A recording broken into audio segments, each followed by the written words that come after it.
tipo kong negosyo. Ang tipo kong negosyo. Mahahanap mo rin ang iyong perfect match, ang negosyong magsisilbing inspirasyon sa iyo at makapagpapaunlad ng iyong kabuhayan. Hindi lang door number 1, number 2 at number 3 ang magbubukas para sa iyo dahil samut-saring business ang matutuklasan sa Ang Tipo Kong Negosyo.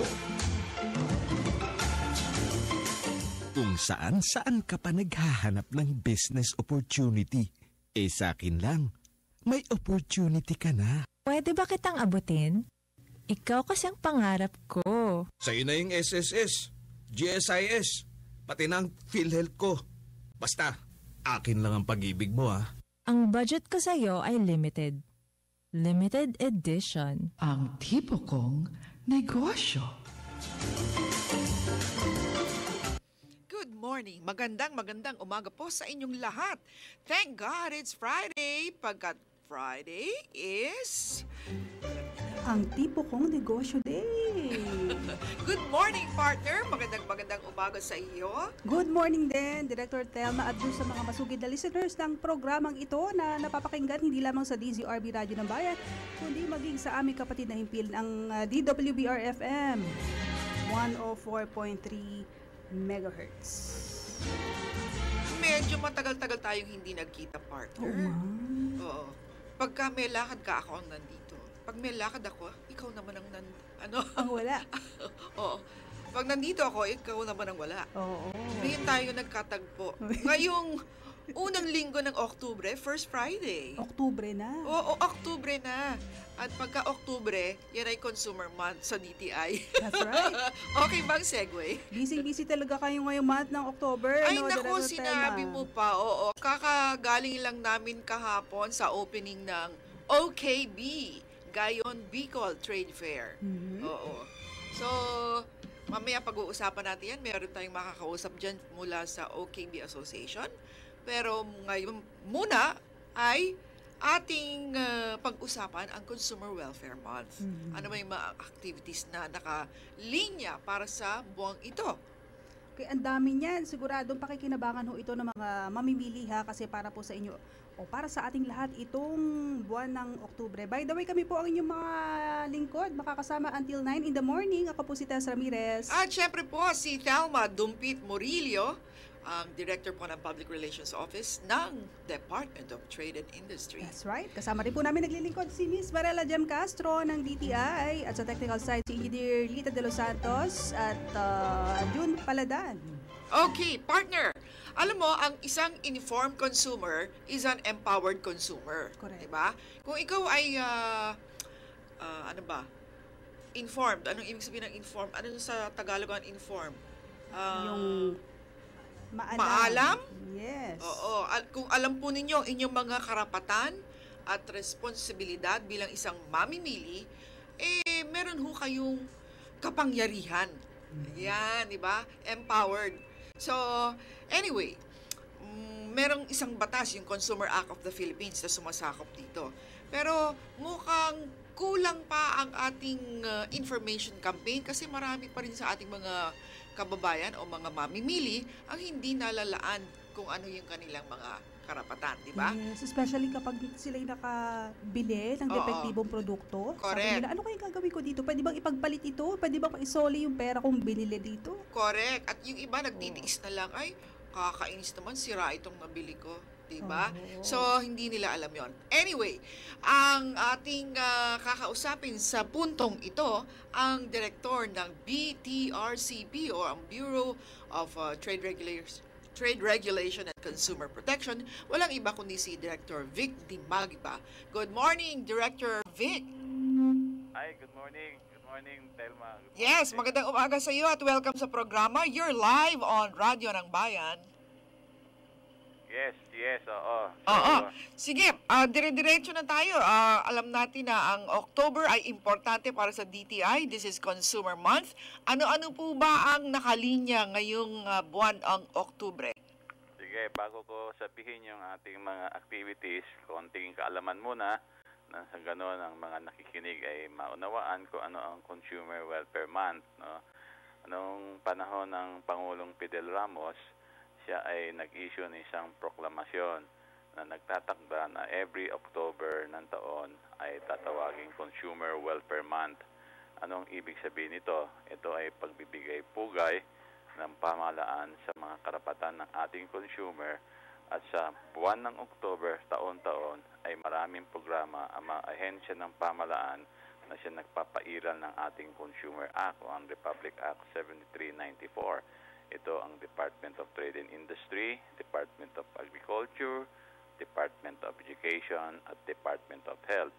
So taon-taon umiikot ang hosting ng selebrasyon ng Consumer Welfare Month at may kanya-kanya mga tema ang mga ahensya ng pamahalaan. Ngayon taong 2012, ang DTI ang natokahan mag-host ng Consumer Welfare Month at ang ating pong theme o tema sa taong ito ay tinatawag natin sa English na Get Organized, Be Heard, and Be Empowered. Bakit po namin ginamit yung Get Organized? Meron pong 8 karapatan ng isang consumer ayon na rin po sa United Nations Guidelines on Rights of Consumer at nakatakda din po ito sa ating Consumer Act. Ito po ang karapatan ng consumer na sumali sa mga organization na ang mandate ay yung pagpapatibay ng kanilang mga karapatan. Ayon din sa kanilang karapatan lalo na sa pag-implement ng Consumer Act. Pangalawa po, sa medium-term development program po na na-approve po ngayon ng NEDA na siyang magiging batayan ng ating programa hanggang year 2016, tayo po ay binigyan ng commitment na ang mga consumer, ang awareness nila na alam nilang kanilang karapatan ay dapat tumaas up to 80%. Ang baseline po na ginagamit natin ay 50%, 2011. Ngayon, ito pong programa natin para sa mga... Teka muna. Dumire-diretso ka, ratsyada ka na agad, Director Big. Isa-isahin muna natin. Sige, himayin mo. Sige. Oo. Bakit ang tema natin ngayon ay Get Organized, Be Heard, and Be Empowered? Sinong nakapili nito? Paano pinag-isipan ito? Kasi nga po, tayo po may commitment o may target tayo. Consumer awareness of their rights to 80% by 2016. Nag-develop po kami ng programa sa DTI kung paano po natin ma-achieve yan. At ang isa po namin nakita na mabuting paraan ay ating pong mag-partner sa mga consumer organization sa buong Pilipinas. Magiging kaakibat po natin sila sa ating mga programa sa pagpapatupad ng Consumer Act. Kaya itong taon ito po, in each region, no, we have 16 regions dito sa Philippines. Kami po ay nag-organize ng mga workshop ng mga consumer organizations, consumer advocate, yung mga ahensya sa pamahalaan lokal. Nagpulong-pulong po sila isang araw na sa ganon madinig po ng DTI at makuha ang mga datos kung ano ba yung mga issues nila sa consumer. Ano po mga best practices na ginagawa nila sa pamahalaan lokal hinggil sa karapatan ng consumer at ano po ang kanilang mga panukala. Okay, tapos na po yan. Tapos na po yan mga regional workshops na yan na nangyari sa 16 na regions ng Pilipinas. Ngayon, magkakaroon po tayo ng National Assembly. Ano po ibig sabihin ng National Assembly? Each region will send 5 delegates, no? Nila, 5 delegates na member po ng consumer organization. Iliwanag ko po ito, no? Hindi po ito basta isang delegado lamang na, oy, ako atin dyan. Siya po ay nag-represent ng kanyang organisasyon sa kanyang lokal o sa kanyang region. 5 delegado, kada region, so 80 po yan na dadating dito at magpupulong sa National Capital Region. Mamaya ko na po sasabihin yung activities, no? Binibigay ko lang po na yung programa. Ang programa po ngayon, nandito sila, magkakaroon po kami ng half-day workshop at susuriin po lahat, no? Ang mga nag-gather natin dato sa cada region at magkakaroon po tayo ng national declaration o national document na ibibigay po sa Department of Trade and Industry at doon po ay babalangkasin kung ano po yung mga okay na ang ginagawa ng pamahalaan, ano yung hindi pa okay, ano pa yung Ano yung dapat mga gawin, at kakulangan? anong mga batas ang dapat palitan, o mga dapat na implementing rules na dapat panggawin, na sa ganon ay mapaigting at makatulong po, yun po importante, makatulong itong programang itong ginagawa natin sa ating pong pag-achieve ng target natin ng consumer awareness of their rights to 80% by 2016. Yun po in a nutshell. 80% by Bakit po ang 2016? theme ng taon nito ay Get Organized, Be Heard, and Be Empowered. Okay. Maganda po ba? Maganda yun. Maganda yun, 80%. Director. 80% pala, no? By 2016. Ilang porsyento na po ba tayo ngayong 2012? Hello? Yes, Po- ilang porsyento na po? Hello? Yes, Director Yeah, Vic. I cannot hear you. Oh, you cannot hear me? Hello? Yeah, you cannot hear me? Yeah, oo, mukhang may... Oh, Yeah. how about now? Sige, okay, pakilakas lang. Oo. So, 80% ang target po natin by 2016. Ilang porsyento na po tayo ngayon sa 2012? Ilan ba yung hahabulin natin? Ang ginamit po namin baseline yung 2011, no? Dahil nasa 2012 tayo at magkakandak po tayo ng follow-up survey. Ang ginagamit po namin consumer awareness at 50%. Anong batayan po namin ito? Yung ginawa naming nationwide survey ng consumer awareness noong 2009. Aha. At then, from 2009, nagkakaroon po kami ng maliliit na mga survey, mga quarterly survey, at ito po ang lumalabas ngayon, 50%. Kaya yan po ang gamit namin baseline, 50%, and then nag-target tayo ng 80% up to 2016. Now, to really know whether we are improving, every year po, in fact, this year, magkakaroon na tayo ng survey na award na po kontrata sa Pulse Asia. Malalaman po natin kung tayo umangat na sa ating commitment na i-increase ang awareness ng consumer. Taon-taon po magkakaroon po tayo ng survey na sa ganon, yun po naman ang batayan kung itong mga programa, mga palutuntunan, mga activities na ginagawa po ng mga ahensya ng pamahalaan ay tutugon doon sa ating commitment. Okay. Director, Ayan. yung pong particular na sangay ng DTI na nangangalaga sa kapakanan ho ng consumers, is itong Bureau of Trade Regulation and Consumer Protection, di po ba? Alam niyo, hindi ko alam kung sino may problema sa audio eh. Siguro, maybe mag-hang up tayo, then call back again subukan na lang immediately. ha? tayo. Okay po. Sige. Po. Technical difficulties. Alright, connect na tayo ulit maya-maya ha. Ayusin lang natin itong dapat ayusin dito. Drive by Caravan.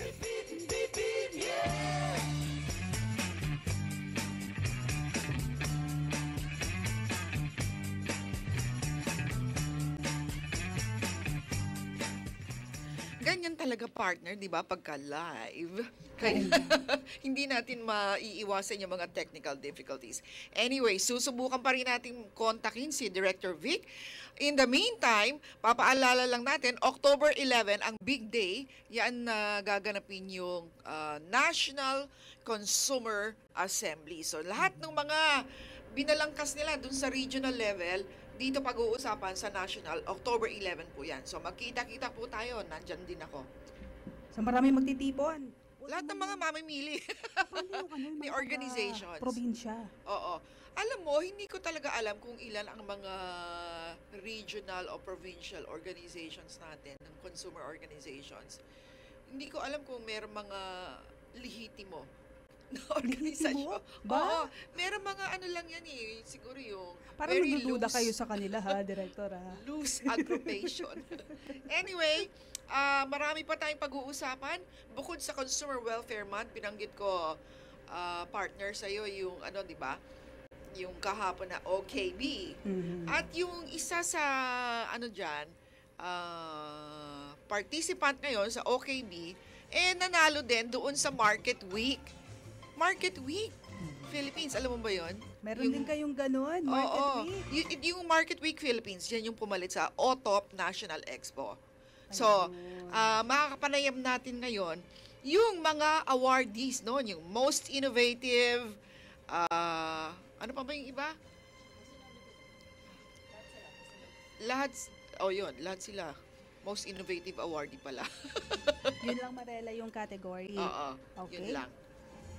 So, bago tayo pumunta dun sa mga individual awardees, kausapin na natin ngayon ang sino ba? Ay, Ano ba nasa line? Si Miss Yvette na ba? hindi, yung sa OKB, Gayon Bicol 2012. Yan, ang kakausapin natin ang presidente ng OKB Association. Correct? OKB Association. Okay, so let's welcome Ms. Sherilyn Dang Escaro. Good morning, Ms. Dang. Good morning po, ma'am. Yes, how are you po? Mabuti naman po, ma'am. Okay, welcome to the program. You're live on Radyo ng Bayan. At kahapon po ang opening ng OKB Gayon Bicol 2012. Ano po ba ang ibig sabihin ng OKB? Ma'am, OKB stands for Orgulyo Can Bicol. Orgulyo And- Can Bicol. Yes, ma'am. Which means what? It means pride of Bicol. Oh, pride. Orgulyo is pride. Yes po. Okay. Akala ko Oragon Can Bicol. Hindi pala, no? Okay. Ma'am, ilan na po itong OKB na ito?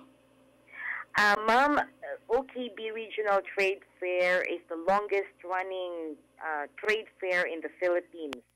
Regional Trade Fair, I mean. It's now on its 16th year.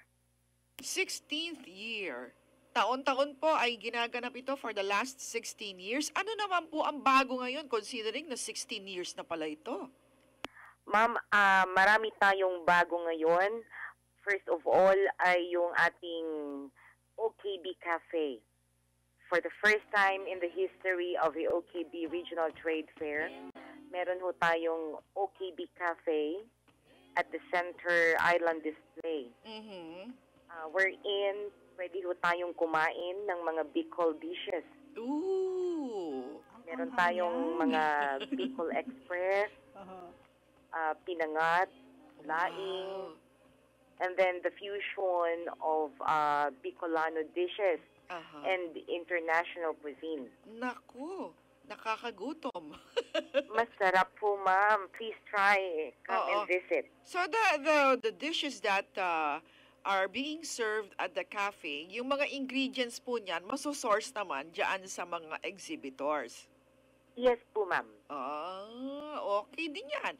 So, partner Tess, alam ko, ito kasi, parang for the first time rin, nagsama yung Department of Tourism at saka Department of Trade and Industry. Hindi po ba, Ma'am Dang? Ma'am, hindi po. Yung Department of Tourism po natin, partner na po natin, matagal na po. Matagal na ba yan?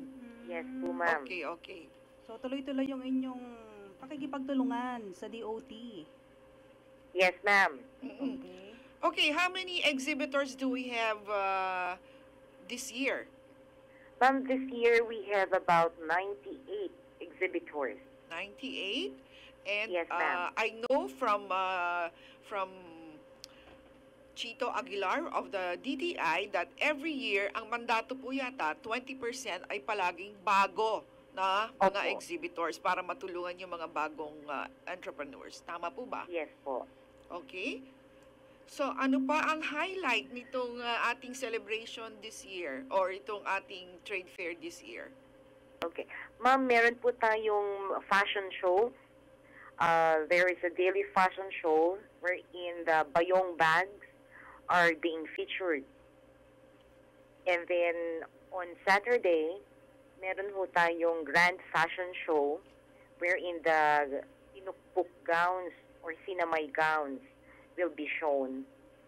And also the jewelries made from Camarines Norte. Yung pinukpuk gowns po or sinamay gowns are made naman from Tabaco Albay. Mhm. So yun po yung isa sa mga ano pa natin added attractions, yung fashion show. Okay. So, para doon sa mga naghahanda na para sa Kapaskuhan, ano kaya ang mairirigalo ko ngayong Pasko? Imbitahan po ninyo yung ating mga tagapakinig para pumunta dyan sa OKB Gayon Bicol 2012. Saan nga ba yung venue ng trade fair na ito, Miss Dang? Yung venue po natin is at the SM Mega Trade Hall 2 of SM Mega Mall, Building B. And the show, the trade fair will be running from October 4 to 7. Okay. October 4 to 7. Anong oras po nagbubukas? Ma'am, we will be open from 10 a.m. to 9 p.m. po. 10 a.m. to 9 p.m. So, mall Yes hours po. po. Mall hours. Mall hours po tayo. Naku, tamang-tama yan, partner. October 5 na ngayon. So, meron na. Oo.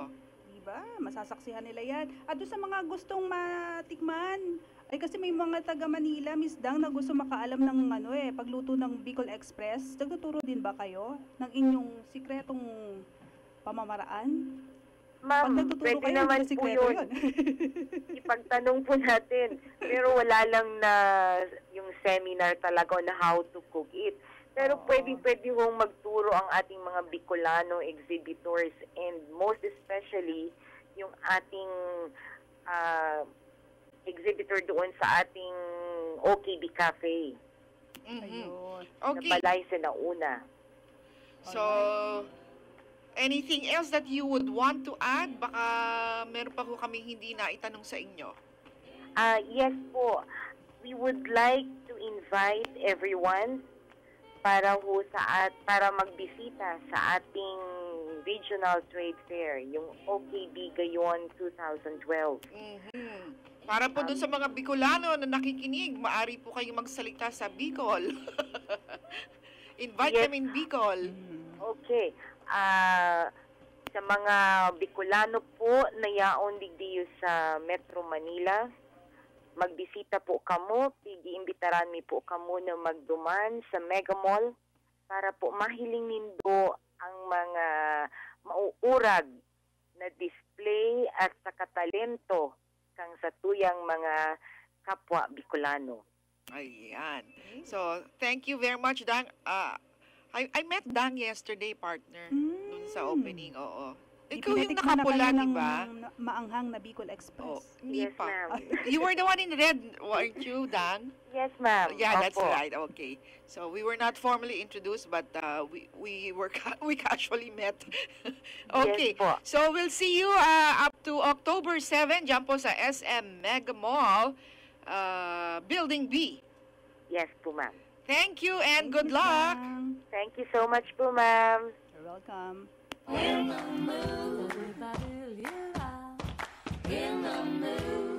Masulyap-sulyap.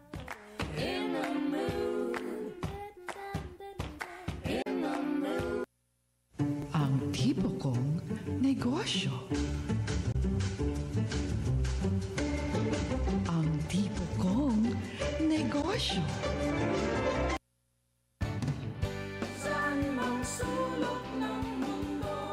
Tangkilikin natin ang radyo ng Pilipino, ang tinig ng mamamayan. Ito po ang inyong lingkod, Secretary Sunny Coloma, dito sa DZRB, Radyo ng Bayan, 738 kHz. Konektado ka!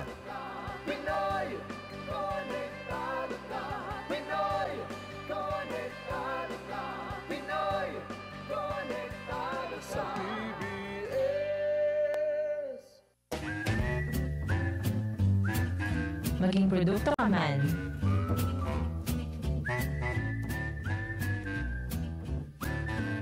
Okay, para po sa ating maging produkto kaman segment, meron tayo makakausap. Siya yung nanalo ng Most Innovative SME o SME awardee natin for this year. Director Telba? Yes. Dito yun sa sa kakatapos lamang ng Market Week Philippines, That's right. partner.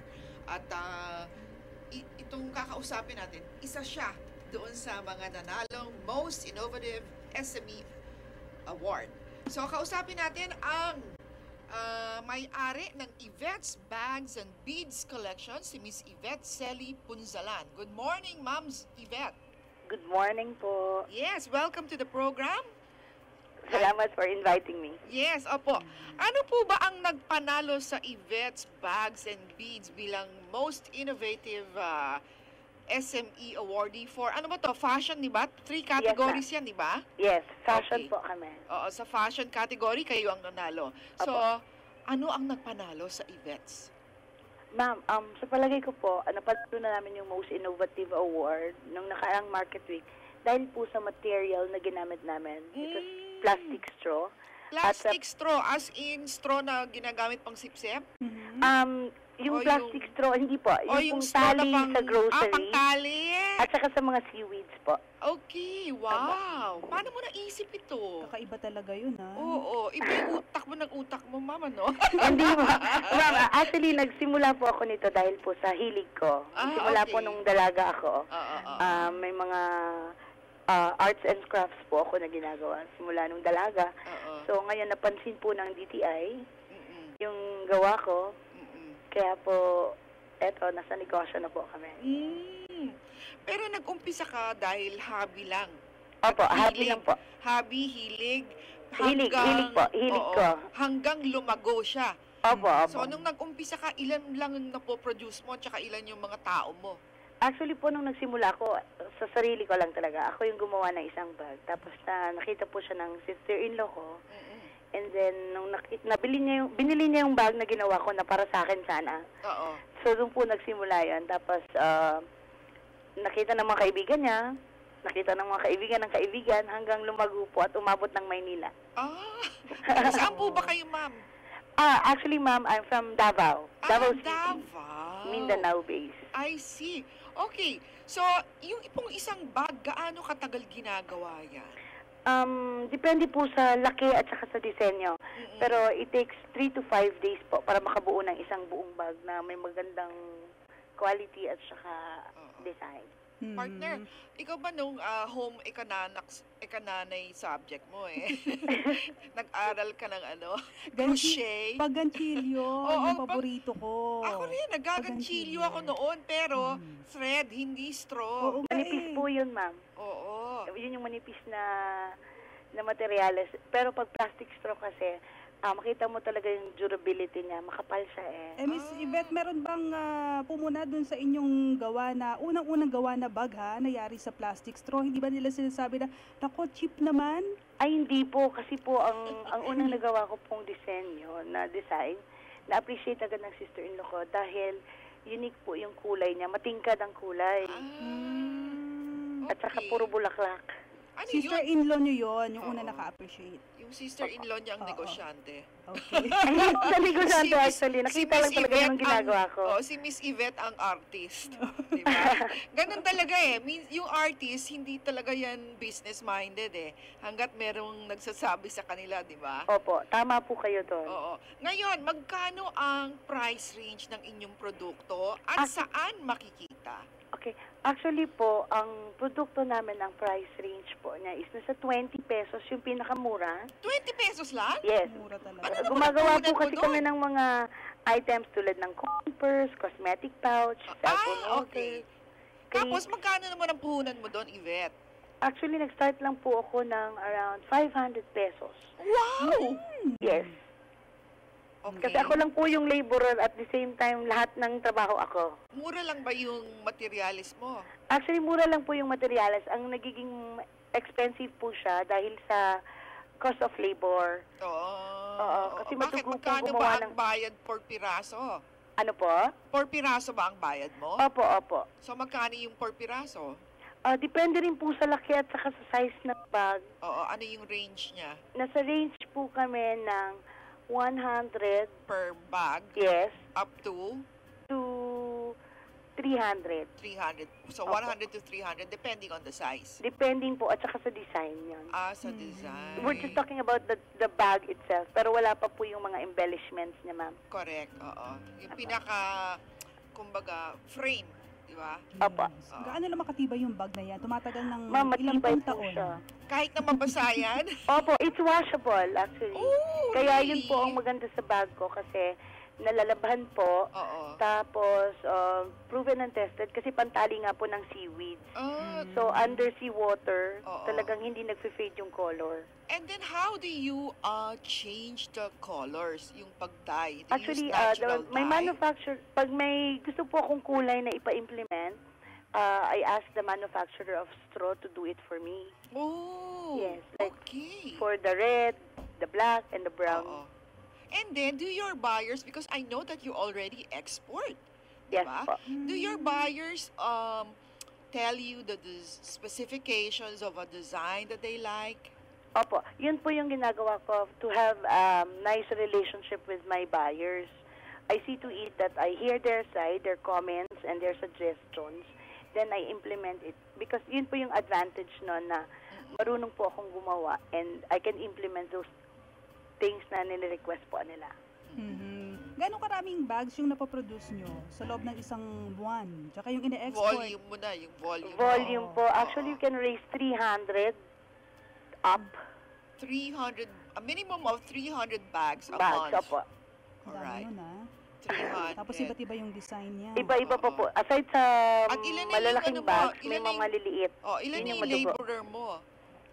Ano po? Ilan na ang laborer mo ngayon? Actually, ang direct employers ko po dito is 15, mga sewers po, sila mananahi. Oo. And then the crocheters, is mga 50. Bakit merong mananahi? Yung paloob niya? No, ma'am. Basically, the design kasi, the bag is in crochet. Siyempre, Okay. pag nilalagyan po natin ng mga disenyo, Oo. mga bulaklak, Oo. dahon, kailangan po namin ng mananahi at saka yung naglalagay ng zipper. Okay. Ilang oras po ba ginagawa yung bag na yon? Yung maliit na bag lang? Kung depende po kasi talaga, kasi kung maliit lang, madali lang po, like the coin purse, pero bulk ko po kasi pag sa tao. Oo. So, ang ibig sabihin ba niyan, meron ka ng parang assembly line ngayon na isa nagko-crochet, isa Meron po. May nagtatahe, mananahi, may Oo. nagkukushay, may naglalagay ng mga beads. embellishments, oo. Opo. Naku! Wow! Ang galing naman ni Yvette. Hilig lang po talaga, ma'am. Kaya hindi nagsasawa. Oo. So, ito ang tipo kong negosyo, partner. Yes, tulong-tulong sila doon sa kanilang produkto, no? Oo. Na So, yun ay na-recognize naman at nagwagi nga sila. Oo. So, good luck to you. At sana marami ka pang orders, Yvette. Sana po. And I hope to see you at Manila Fame, ma'am. Yes, I will visit you there. Yes, I will be there on the 17th to Alright. 21. Thank you. Salamat po. Thank you, Miss Magandang Yvette. umaga ulit. Good morning.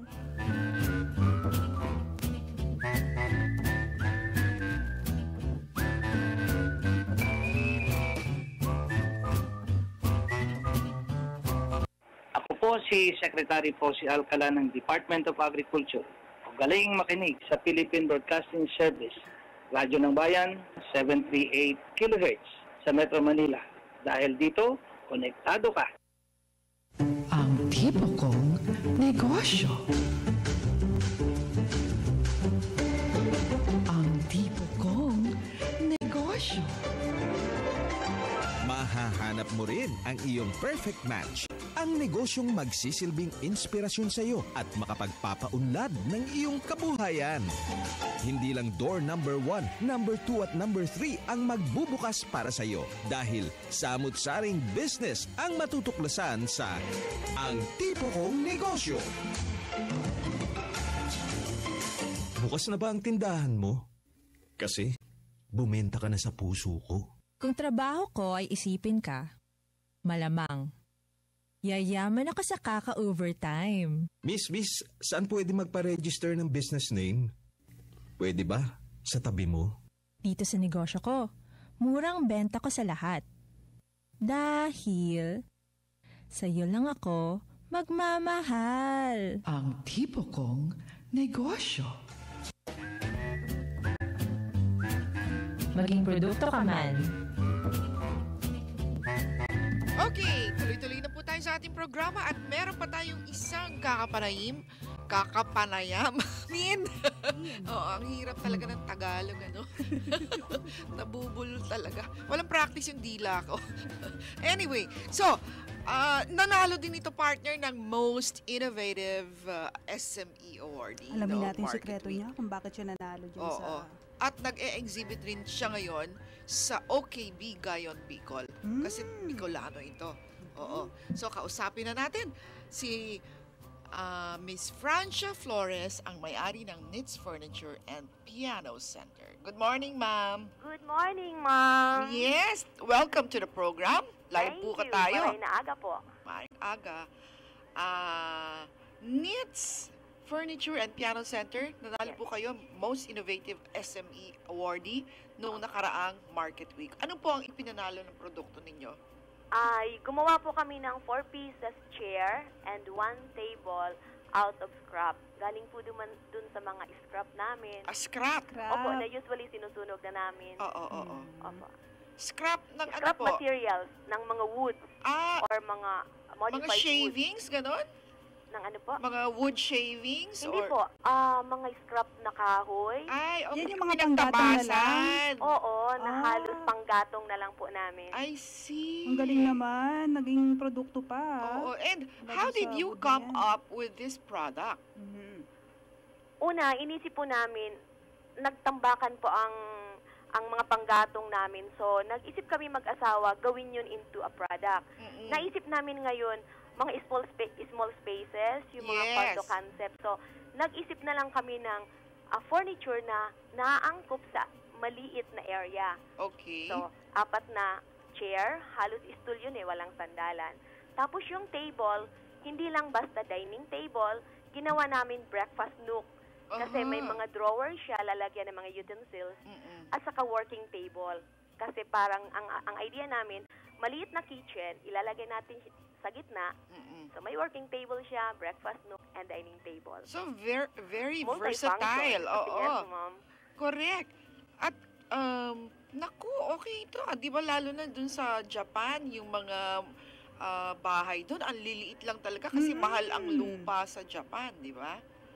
So kayo po ba nag-export?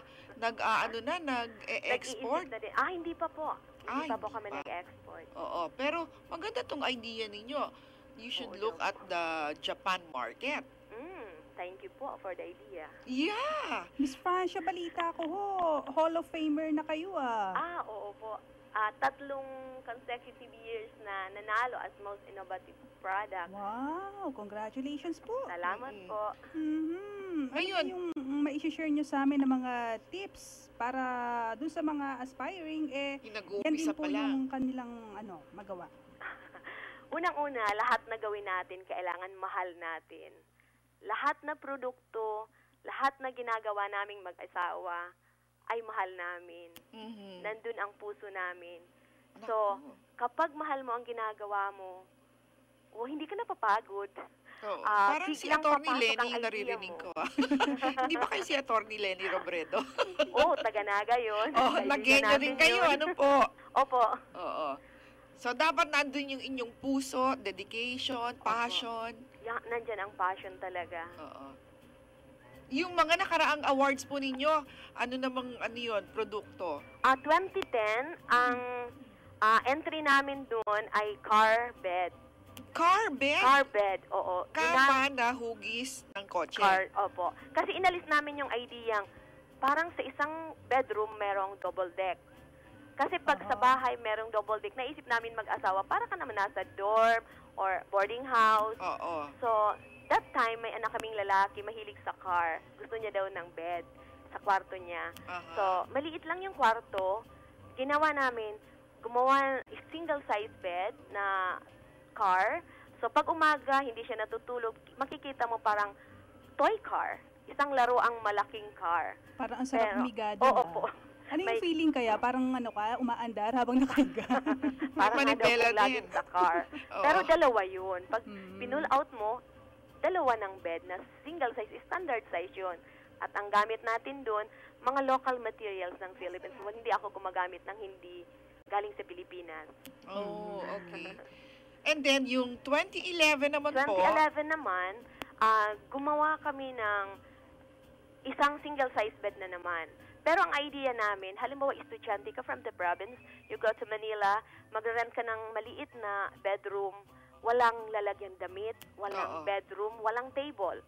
So, yung bed na yon, single size, 36 by 75, hinati namin sa 3 section. Pag umaga, yung gitna, gawin mong center table. Yung dalawa, gagawin mong sofa. So, meron ka ng sala set pag umaga. Pag gusto mong matulog, pag dikit-dikitin mo lang yung 3, may gulong yon, ilak mo lang, meron ka ng bed. Oo. At yung tatlong galing. section na yon, merong tigda 2 drawer. Aha. Nandun na yung damit mo. Ma'am, ano po ba ang background ninyo? Engineer po ba kayo o arkitekto? Engineer kami. Tapos pareho kami, ma'am, galing sa furniture business, yung family ko. Yes, oo Kasi nga. competitor Kaya kami pala. pareho Oo. magkaklase kami. Really? Wow! Pero competitor kami noon. Nawala lang yung competition ng ligawan niya ako at Ay, Hayop naman bumagsak ako. ang bataan. May ganun istorya pa pala. Ma'am, teka muna. Po. Yung family po ninyo ay Galing piano, di ba? Opo, Piano opo. ang ginagawa, hindi furniture. Oh, Paano? yun po ang una. Oo. So, ano po ang nangyari dun sa piano business? Yung pong father-in-law ko, nagtrabaho dito sa Maynila, 16 years sa piano company kasi noon marami ditong gumagawa ng piano. Oo. Tapos nagsarahan na, wala siyang choice, umuwi siya sa Bicol. Oh. Wala siyang alam na trabaho, so nag-accept na lang siya ng piano tuning, piano repair. Ay, naku, pwede ko hubang tawagin yung father-in-law nyo? Ay, nasa Magpapapiano. Bicol. Ay, kami, yung husband ko po, kahit anong brand. Ay, Oo, really? saka marami kaming tuner doon. Nag-train na siya kasi mahilig kaming mag-accept ng mga zero knowledge na worker. Doon na lang namin tinitrain. Marami po doon. Oh, kaya lang manggagaling pa sa Naga. Andito po kami ngayon sa Manila. Ah, okay. Pwede kami... Sige po. Opo. So, nandyan kayo ngayon sa OKB Gayon Bicol? Until Sunday. Until Sunday. Opo. Okay, so, teka muna, ano yung sa mga awards na napanalunan ninyo? Oo nga, ano yung premyong nakuha Ano ba nyo? yung premyo na nakuha ninyo? Ano po, alam ba, ngayon nanalo naman tayo. Next year, free na yung hindi ako magbabayad sa booth. So, pwede naman ako magdala ng produkto pero hindi na ako magbabayad. Plus, may mga trainings naman, may mga study kung ano-ano sa management, sa product development. Yun ang binibigay na nila. Cash prize, meron po ba? Wala po. Ay, dapat magkaroon, Di Director. ba? Basta knowledge, bigyan nila kami. Okay na. Okay. So, patuloy po kaming makikipag-ugnayan sa inyo dito po sa inyong mga kakaibang konsepto. At dapat siguro isipin na ninyo mag-export, lalo na itong modular furniture ninyo. In na inyan ngayon. Ay, salamat. Mabubuhay pa kami sa probinsya. Oo naman. At saka yung scrap wood, yun ang maganda, di ba? Nare-recycle, partner. Walang tapon. Walang sayang. Oo. Ang presyo nyo naman, kamusta po? O, yung po ngayon na panalunan natin, 28,000. 28,000? Opo. Yung carpet nga po, 15,000. Kasi yung presyo namin sa probinsya, pag pupunta kami dito, halos pareho lang. Kasi volume naman ang target namin. Pero pwede naman pa isa-isa. Okay. Well, good luck po sa inyo. Okay. At more orders for you. Wow. Salamat. Maraming maraming salamat po. congratulations. Opo, sa pag-support niyo sa amin. Thank you so much. Okay, Good thank you day. rin po.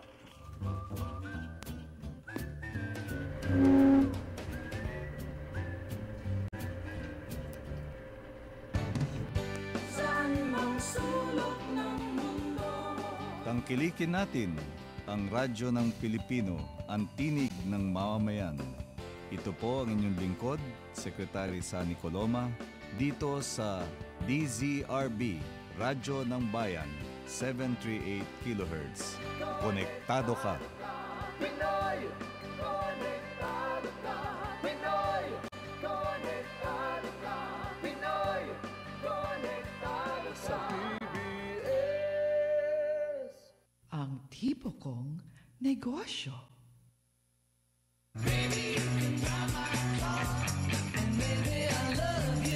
Drive my caravan. Okay, sa huling bahagi po ng ating programa ay ito po ang dapat ninyong mga abangan sa October 1 to 30. Siyempre, yung ating Consumer Welfare Month at DTI Exhibit. Diyan po sa head office namin sa DTI sa Makati, partner. And then October 3 to 29, Consumer Wednesdays Lecture Series. Diyan din po sa head office yan sa 3rd floor AVR DTI Center Conference Room. At ano-ano itong mga lecture na ito? October 10 po, online buying transactions. October 17, GSIS retirement options and benefits and senior citizen discounts. Tapos October 24, partner, TESDA Skills Development Program at saka free haircut, manicure, pedicure, and massage. Libre yun lahat. Libre ba? Libre. Barela talagang libre-libre yan, ha? October 30. Ultimo basahe. Aba. Copyright on books and speeches. At syempre, yung October 11, partner yan yung National Consumer Assembly. Yun. Ang dami National activities. Consumer Assembly. Oo. So, don't forget, hanggang linggo pa, partner, yung OKB Gayon Bicol, ang trade fair po ng DTI. Yan po sa SM Mega Trade Hall B. Alright. Patuloy din yung pagbabantay ng DTI Director Telma, di ba, dun sa mga ibinebentang produkto ngayon sapagkat malapit na yung Kapaskuhan. Oo naman. Tuloy-tuloy yan. At kung meron po kayong nabili na hindi kayo happy, tumawag po kayo. Kung may reklamo kayo sa DTI Direct, 751-3330. O maaari rin po kayong mag-email sa amin ang tipokongnegosyo@gmail.com. Alright. Tipo kong negosyo. Meron na lamang tayong 3 minutes bago mag 9 o'clock at siguro panghuling mensahe na lang ni Director Telma. Baka meron pa kayong gustong i-share sa aming information. Ha? Ano pa ba yung mga ilulunsad ng mga programa ng DTI bago matapos ang taong ito, Director? Naku, marami pa yan. Yan pa tayong Coco Choir Summit, yung ating Impakabsat Trade Fair dyan sa Festival Mall. So, ano pa ba? Yung Bahandi. Bahandi? Oo, Leyte, yung Eastern Visayas. So, abangan po ninyo lahat yan. Exciting. Okay. And so, that ends our show. We'll see you again next Friday. Until then, do good. Mali yata to Tama ba yan? Hindi yan nagbabago. Do good, be felt, make a difference. Ito po yung lingkod, Thelma Dumpit Murillo. Have a nice weekend. Okay. Bye-bye, Director Telma. Thank you. Ako po naman si Tess Ramirez. Maraming salamat po sa inyong ginawang pagsubaybay sa Ang Tipo Kong Negosyo until next Friday. At maraming salamat din sa ating mga nakaagapay sa technical side, sina engineers Lita De Los Santos, Rene Itable, at si Engineer Jet Canco. Maraming salamat din kay June Paladan. At sa aming producer na si Miss Marela Jem Castro. Thank you so much. Bye. Have a nice weekend.